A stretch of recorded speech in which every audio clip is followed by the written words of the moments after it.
Welcome back to Communication for Leadership and Influence. I am Yogesh, and you're listening to episode 5, where we'll unpack one of the most relevant leadership skills today, influencing without authority.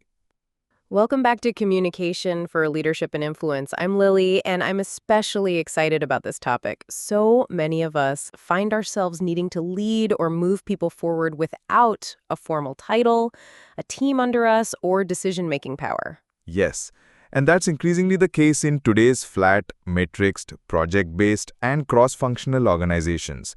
Influence is no longer tied to hierarchy. It's tied to trust, credibility, and communication. Exactly. And that's great news for emerging leaders. You don't need to wait for a promotion to lead. You can start influencing today if you communicate with clarity, empathy, and intent. Let's start by defining what influencing without authority really means. It's about getting buy-in, building alignment, and moving people toward action, even when you can't issue commands. Right. It's the ability to shape decisions and perspectives without relying on control or power. And that kind of influence, when earned, is incredibly sustainable and respected. I like to think of it as relational influence. It's rooted in connection, not coercion. And it starts with trust. Without trust, influence is transactional. With trust, it becomes transformational. Let's give our listeners a practical starting point. Here's a three-part influence formula I often teach. Connection before direction, clarity of intent, curiosity over control. And finally, curiosity over control. Instead of forcing your idea, invite others to co-create, ask questions, listen, adapt. That's how you build influence collaboratively. People are far more invested in solutions they helped shape. Let's role play a common situation. You're a project manager who needs a senior designer who doesn't report to you to prioritize a new initiative. What's the wrong way to influence? Wrong way would be, hey, we need this done. I know you're busy, but leadership expects this by Friday. I'm escalating if we don't get it. Yikes, that triggers defensiveness. Now try the right way. Hey, I know your plate is full and I appreciate how much you have been supporting the team. We are kicking off a new initiative that ties directly to a priority we both care about, user retention. I'd love to get your thoughts and see how we might fit this into your timeline. Can we talk through it together?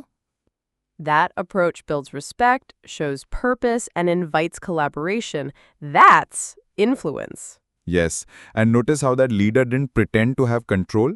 They used communication to align values and build momentum. I love that idea. Influence isn't about manipulation. It's about creating mutual value. Let's give an example. Say you need help from a colleague in another department. You might offer to help them with a challenge they are facing, or highlight their contributions in an upcoming leadership meeting. That's ethical influence. It's grounded in service, not self-interest. And that's what makes it sustainable. And sometimes the most powerful influence is simply being dependable, following through, keeping promises, showing up. Yes, influence isn't built in big moments. It's earned over time through consistency and integrity. Let's also touch on storytelling again, because when you don't have authority, your story becomes your strength. If you can clearly articulate the why, you make the what more compelling. Beautifully said. A strong story framed with a shared purpose can rally people even without a direct reporting line. Here's a quick framework for our listeners when they need to influence across teams or functions. Who do I need to influence? What matters to them? How can I frame my message in terms of shared outcomes?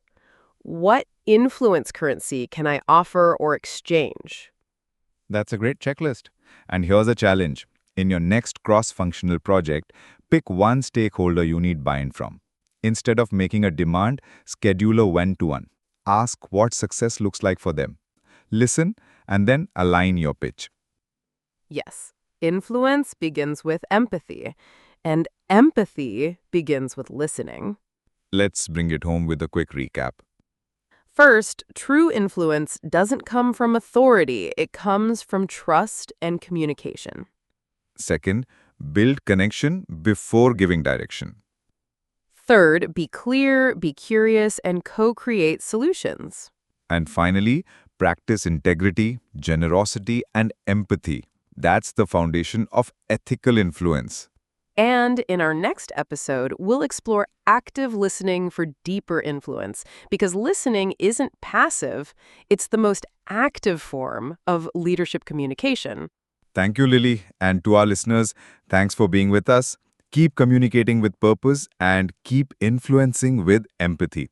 If you found this episode of Corporate Communication useful, don't forget to join us leadershipacademy.tagbizsutra.com.